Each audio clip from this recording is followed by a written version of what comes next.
দর্শক দেখতে পাচ্ছেন যে শিঙিমারির দোলার মধ্যে যে ধানগুলো কাটা হচ্ছে, দেখেন কতটা পানির মধ্যে তারা অনেক কষ্ট করে তারা ধান কাটতেছে।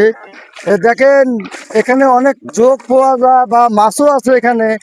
ধানগুলো তলে গিয়েছে, আজকে যে বৃষ্টিপাত হয়েছে বা বজ্রপাত অতটা দেখেন। আর প্রচন্ড বাতাসের কারণে আজকে বৃষ্টির কারণে ধানগুলো তলিয়ে গিয়েছে। এক ভাই এখানে ধান কাটছে, আমরা ভাইয়ের মুখ থেকে শুনতে চাই যে ধান কাটা বিঘা কত করে তারা নিচ্ছে। ভাই আসসালামু আলাইকুম। ওয়ালাইকুম আসসালাম ভাই। ভাই কত করে বিঘা নিচ্ছেন আজকে? ভাই এক ঝড়িতে আমার এই বিলটা যে আছে বিলটা এক ঝড়িতে চলে গেছি তো হ্যাঁ, 6,500 বিঘা নিছি। আর যোগ খুব ভাই, প্রচুর যোগ। প্রচুর যোগ। একটা আইডি তলতেন তো দেখি কিরকম পানি ওঠে। এর ভাই পানি অনেক ধ্যান নাই রে তাহলে এই পানি এই আইডিগুলো যদি আপনি যদি ঘাড়ে নেন তাহলে কিরকম কষ্ট হবে আপনার? ভাই, কষ্ট খালি নয়। হ্যাঁ এই এক কুমার পানি, হ্যাঁ, এক কুমার পানি ওতে ভাষা লাগবে ভাই। এক কোমর পানি ভাসাতে লাগবে।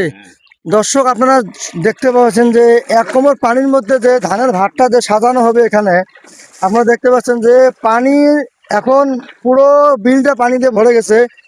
আর এই ধানটা যে কাটছে তারা অনেকটা কষ্ট করে তারা ধান কাটতেছে এখানে।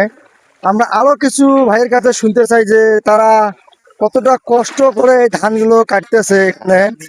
আমরা এখন দেখতে পাচ্ছেন আপনারা যে এত পানিতে যে ধান কাটছে আমার বেলায়, এর আগে আমি কখনো এটা দেখি নাই।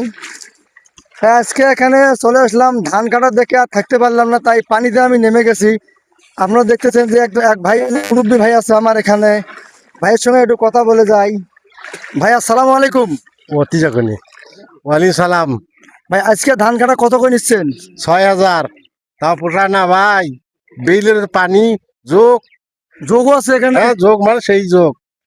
দর্শক আপনারা দেখতে পাচ্ছেন যে এখানে যতটা পানি আছে, এই পানির মধ্যে তারা অনেক কষ্ট করে তারা ধানগুলো কেটে নিয়ে এই পানিতে তারা ভাত সাজিয়ে হয়তো গৃহস্থের বাসায় ধানগুলো পৌঁছে দেবে। তাই তাদের পারিশ্রমিকটা যেরকম পাওয়া দরকার তাই সেরকম কিন্তু পাচ্ছেন না। তবুও বলছে যে যে কষ্টটা আমার হবে, এই কষ্ট হিসেবে আমার পারিশ্রমিকটা কম হয়ে যাচ্ছে।